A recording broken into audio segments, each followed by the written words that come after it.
Vincent Malloy is 7 years old. He's always polite and does what he's told. For a boy his age, he's considerate and nice. But he wants to be just like Vincent Price.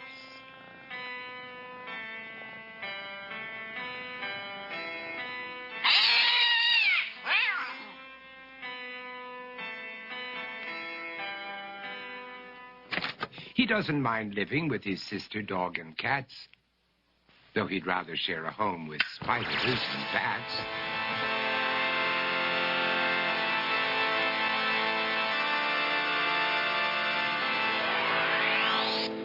There he could reflect on the horrors he's invented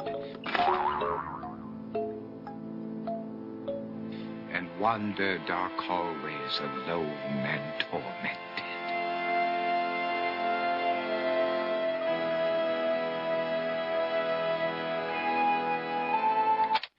Vincent is nice when his aunt comes to see him, but imagines dipping her in wax for his wax museum.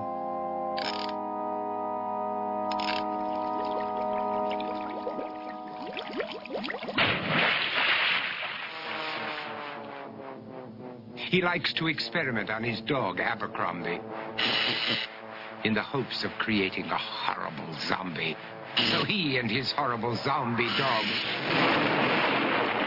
could go searching for victims in the London fog. His thoughts, though, aren't only of ghoulish crime. He likes to paint and read to pass some of the time.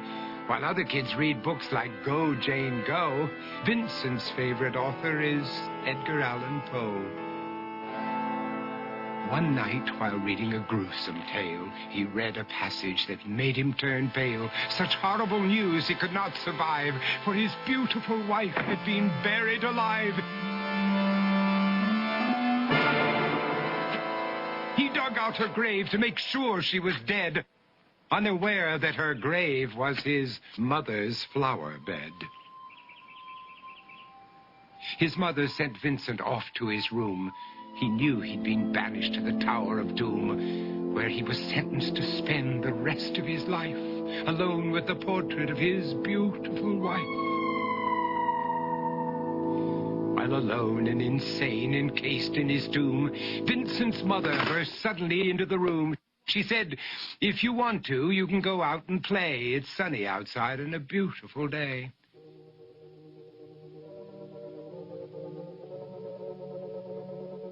Vincent tried to talk, but he just couldn't speak. The years of isolation had made him quite weak. So he took out some paper and scrawled with a pen, "I am possessed by this house and can never leave it again." His mother said, "You're not possessed and you're not almost dead. These games that you play are all in your head.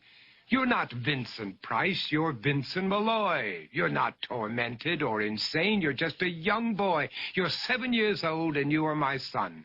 I want you to get outside and have some real fun." Her anger now spent, she walked out through the hall. And while Vincent backed slowly against the wall, the room started to sway, to shiver and creak. His horrid insanity had reached its peak. He saw Abercrombie, his zombie slave, and heard his wife call from beyond the grave. She spoke from her coffin and made ghoulish demands, while through cracking walls reached skeleton hands.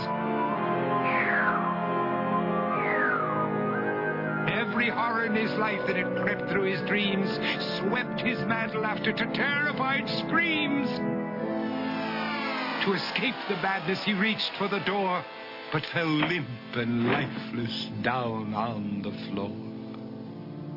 His voice was soft and very slow as he quoted The Raven from Edgar Allan Poe.